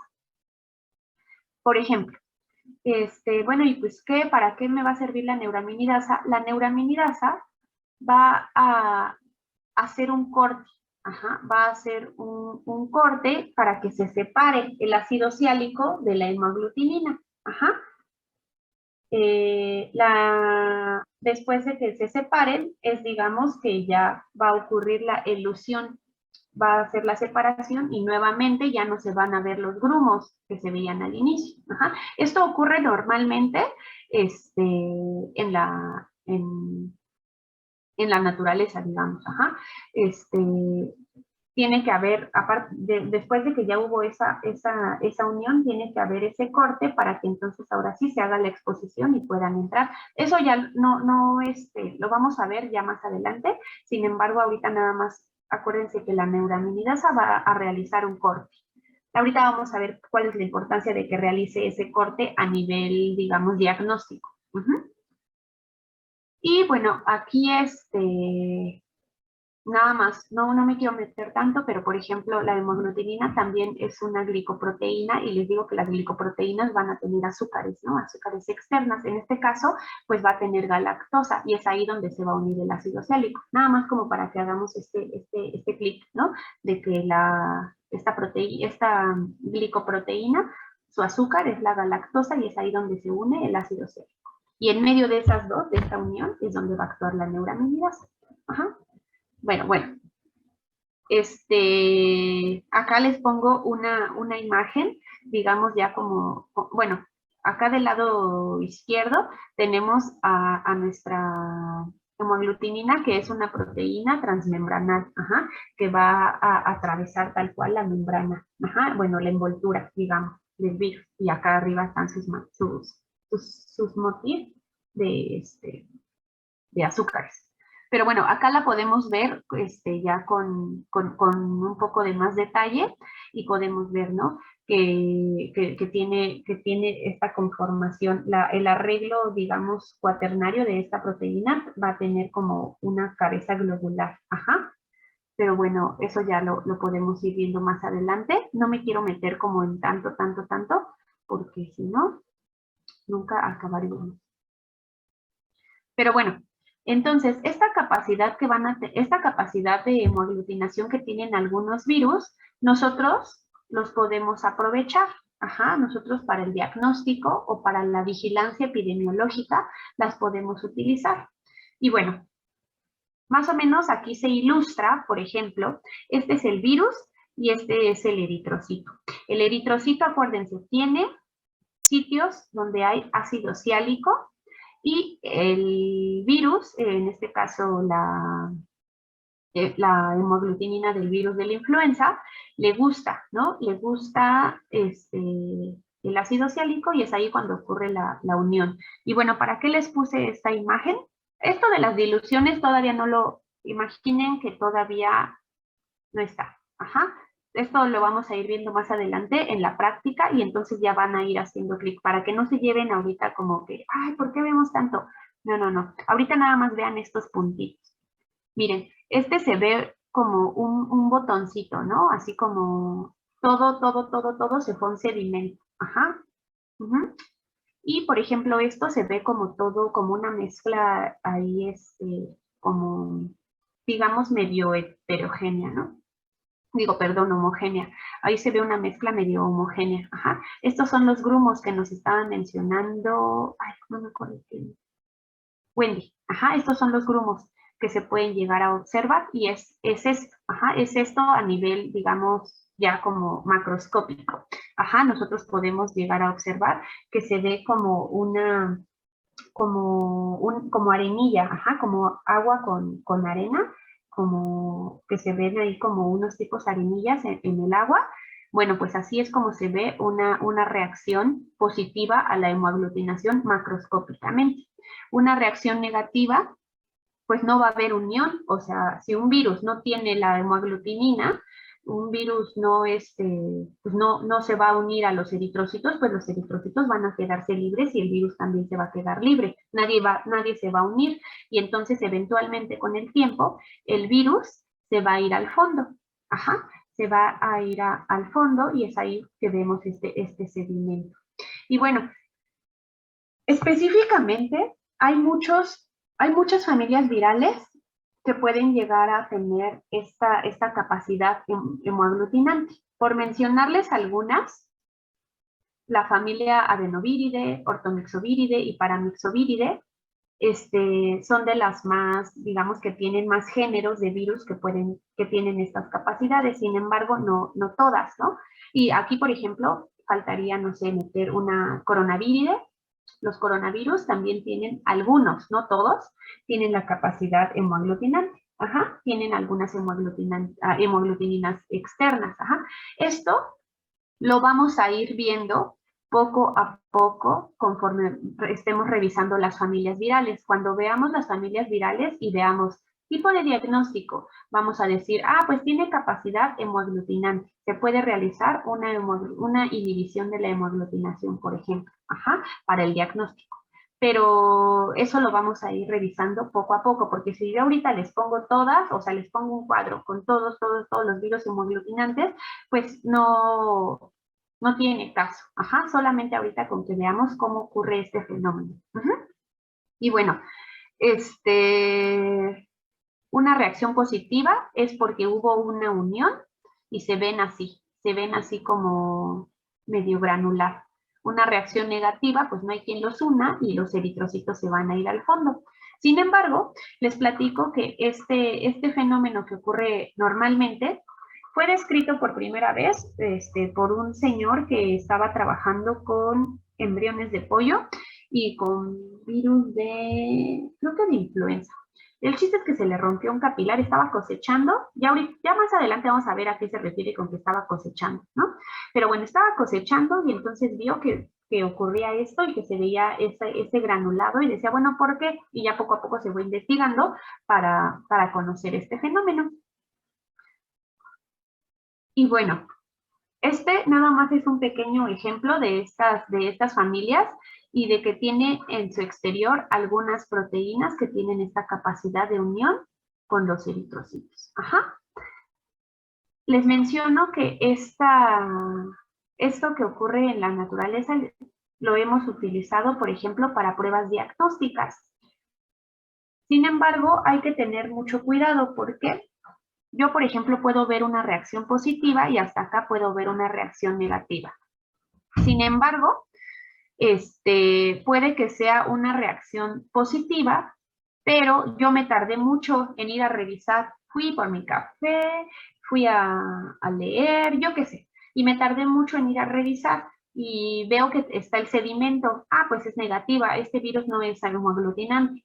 Puede ser que yo me haya tardado tanto y se haya ido la reacción. ¿Cómo es que se puede ir la reacción?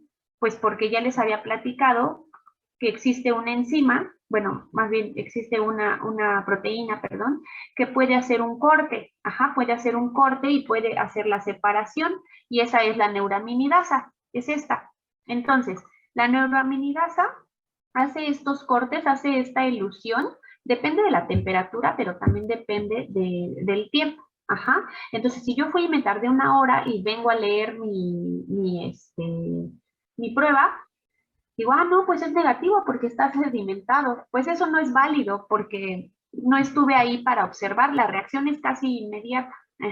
Entonces, no es válido que yo diga, no, pues es negativo, porque yo fui y me tardé. Puede que sea acción de la neuraminidasa y que haya hecho la separación y el virus quedó por allá y los eritrocitos quedaron por acá y por eso salió negativo.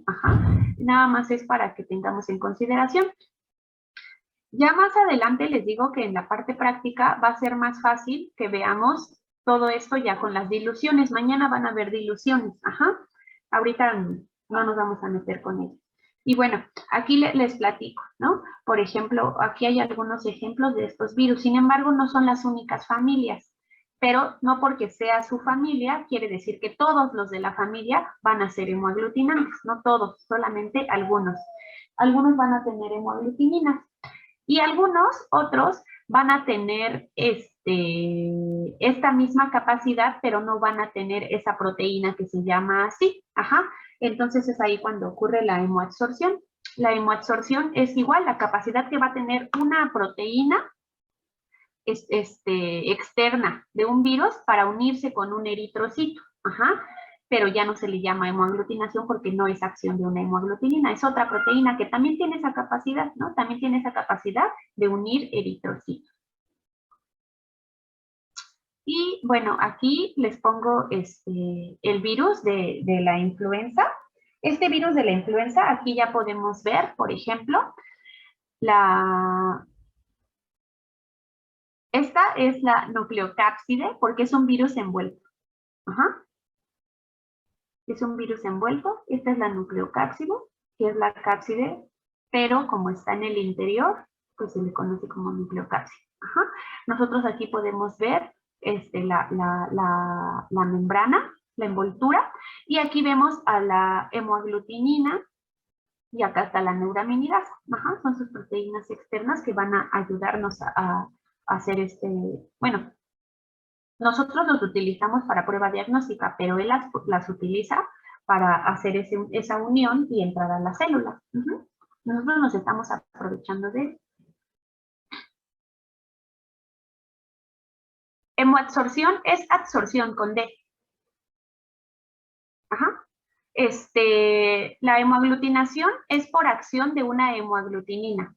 Y es esa unión. Y la hemoabsorción es exactamente lo mismo, sin embargo, no fue una hemoaglutinina la que aglutinó a los eritrocitos, fue otra proteína, que ya las vamos a ir revisando poco a poco conforme veamos las familias. Pero es con D, absorción. No, ya sé que a lo mejor les causa conflicto esa palabra, pero absorción, bueno, es como esa unión. Pero así es, esa es la palabra en virología para la parte de las uniones. No de absorber, de absorber. ¿Tienen otra duda? Yo sí tengo una pregunta, no me quedó muy claro. Entonces, con la hemoaglutinina y la neuramidasa,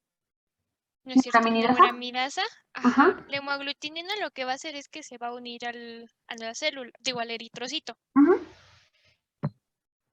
Sí. Y ya posterior a que se unió al eritrocito, entra la neuraminidasa para hacer la separación y así ya el virus ingrese. O sea, es como si abriera la puerta, por así decirlo. No va a ser digamos que no va a ser inmediato, pero sí. Al haber uniones, al haber la unión de una célula con el virus, digamos, no nada más es que se unan y ya. ocurren unos cambios, ocurren muchísimos cambios. Por ejemplo, cambios conformacionales entre las proteínas. Ajá. Solamente al haber esta unión, va a haber un cambio conformacional, digamos, y entonces van a quedar expuestas otros sitios de la proteína que van a ser, por ejemplo, en este caso de influenza es el péptido de fusión, que va a hacer que ya pueda ingresar. Pero para que pueda ingresar, la neuraminidasa tiene que cortar para que entonces ahora sí todo lo demás pueda llegar a entrar. Ahorita, les digo que por familia vamos a ir viendo cómo son las entradas y cómo van a ser las replicaciones. Ajá. Entonces, ya vamos a ver con muchísimo más detalle qué enzimas son las que están actuando, qué medio, por ejemplo, un pH ácido o la presencia de alguna enzima proteolítica va a hacer que haya estos cambios y entonces ahora sí puedan ingresar a las células sin ningún problema. Pero ahorita, como lo mencionaste al inicio, va a haber esa unión de hemaglutinina con el ácido siálico de la célula y entonces después de o sea, no va a ser inmediato, no va a ser que luego llegue y corte, pero tampoco se va a tardar muchísimo. La neuraminidasa va a ser un corte, ajá, pero ¿para qué nos va a servir, digamos, más en la parte, o sea, sí, eso ocurre naturalmente, pero ¿para qué nos va a ocurrir? Nos va a importar más ahorita, digamos, en la parte de esta prueba diagnóstica, pues justamente sabemos que puede haber falsos negativos. Ajá. Entonces hay que tenerlo en consideración de que esta proteína va a llegar a cortar. Ajá. Ok, sí. Muchas gracias, doctora. Sí, sí.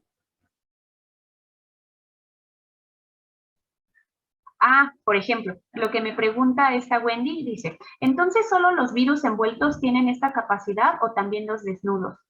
En su mayoría van a ser los virus envueltos, sin embargo, no todos los envueltos, solamente los que tienen estas proteínas, ajá, las que tienen estas proteínas que tienen esta capacidad de unión a los eritrocitos, no todos, ajá, pero eso los vamos a ir revisando poco a poco con detalle, cuando estemos viendo por familia. Ahí vamos a hacer un pequeño detenimiento y vamos a decir esto. Porque si yo ahorita les pongo un cuadro con todos, ni siquiera me van a saber por qué. O sea, sí, me lo aprendo, pero no es la intención. No es la intención de que ahorita lleguen y digan, son tantos. Pues más bien ahorita lo que yo quiero es que revisemos el fenómeno que ocurre. Pero no, por lo regular los desnudos no van a tener estas proteínas. Ahorita no me acuerdo de ninguno. Pero no es porque nada más tenga la capacidad por ser envuelto o desnudo. No. Es porque la proteína externa tiene esa capacidad. Y bueno, también, espérenme un minuto.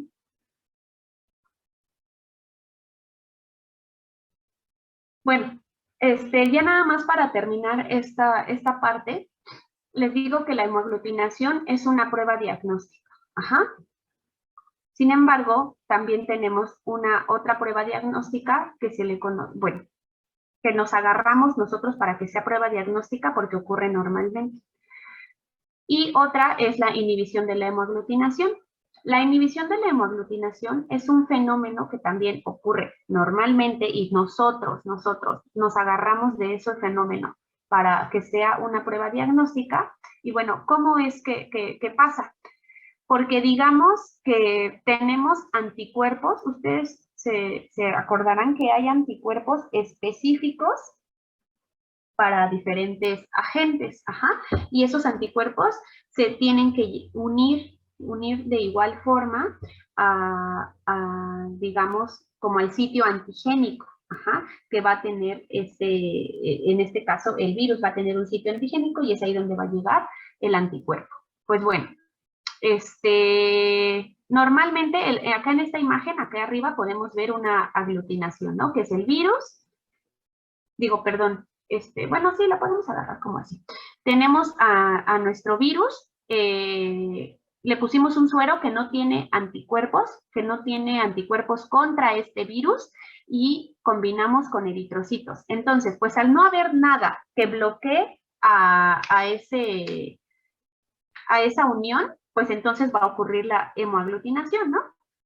Va a verse, los eritrocitos van a estar junto con los virus. Ajá, eso es lo que ya estuvimos revisando hace ratito.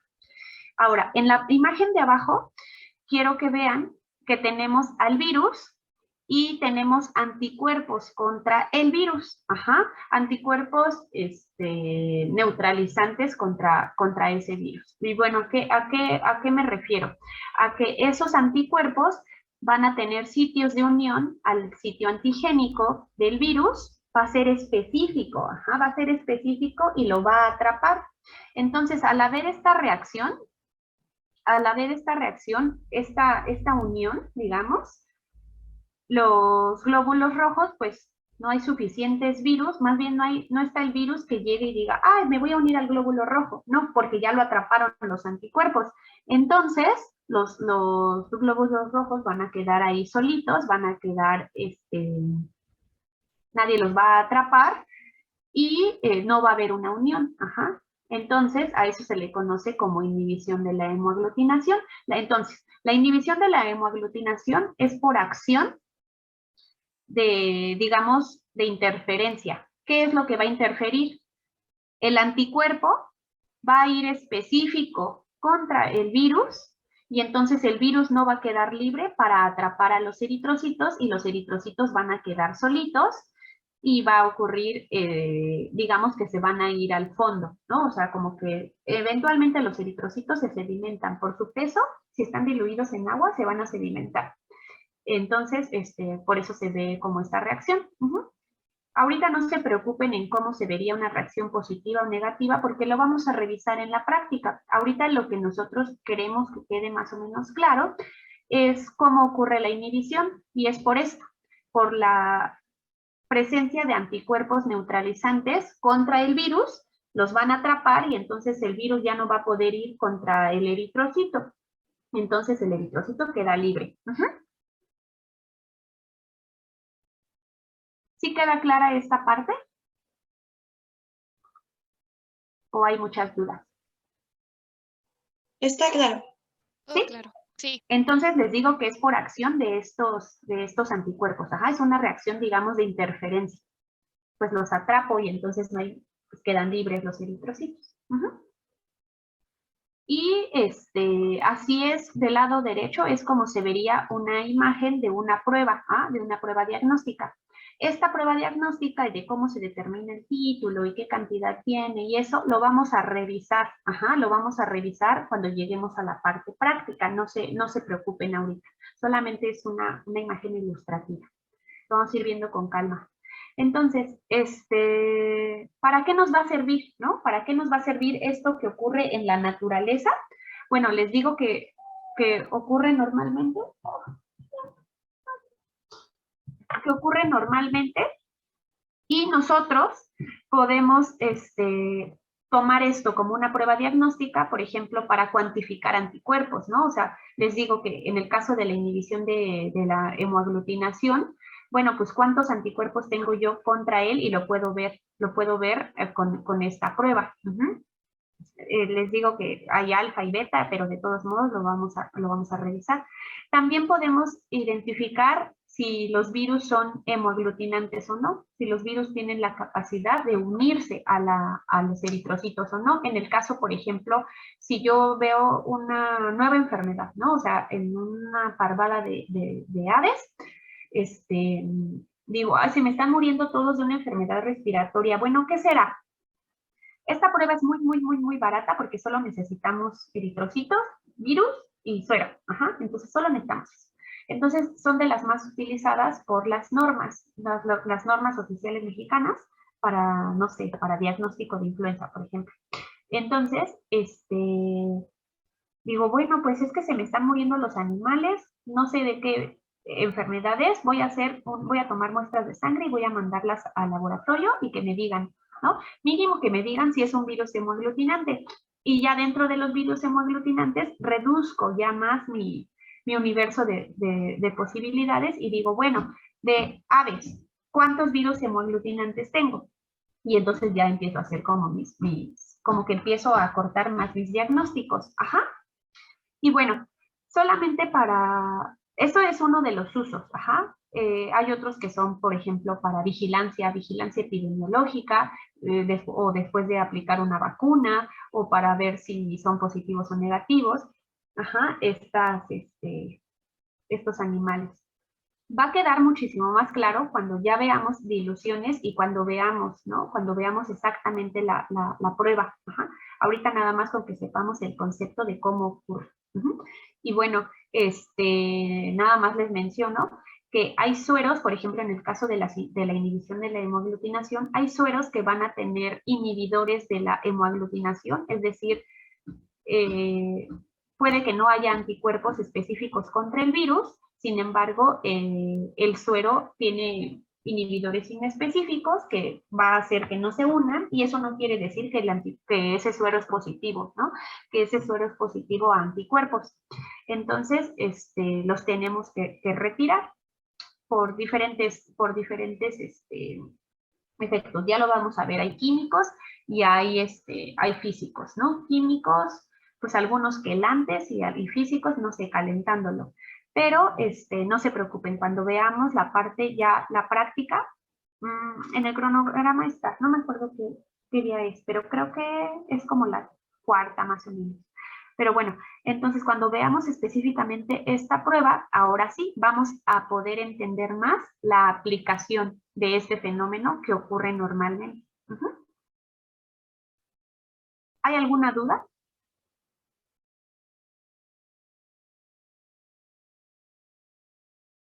No, todo bien. Bueno, entonces, acuérdense, hemoaglutinación y la inhibición. Ajá, es por la interferencia. De todos modos, voy a ver si les encuentro una infografía o algo que les facilite también. Y sin ningún problema, no se preocupen, aunque nos tardemos un poquito más, la próxima clase podemos ver más dudas o, por ejemplo, mañana que puedo estar ahí. El viernes puede que no les resuelva sus dudas porque es una clase larga. El viernes y esa clase va a durar dos clases. Y ese tema va a durar 2 clases, ajá, el de replicación viral. Entonces, para que no ahí las podemos guardar y a la siguiente, pero sin problema los vamos revisando poco a poquito. De preferencia les digo que revisen la parte, denle un recordatorio a la parte de el dogma central de la biología molecular, cómo ocurre en células procariotas, para que para que se les haga un poquito más fácil. De todos modos, Monse se va con calma y en cualquier momento pueden ustedes interrumpir y se repasa, ajá, sin problema. Y mañana nos vemos para las diluciones. Toda la parte práctica la va a dar Jacil, no se preocupen, yo nada más estoy ahí de mi techo. Y ya se les va a abrir el Classroom ahora que tengamos las listas definitivas. No se desesperen.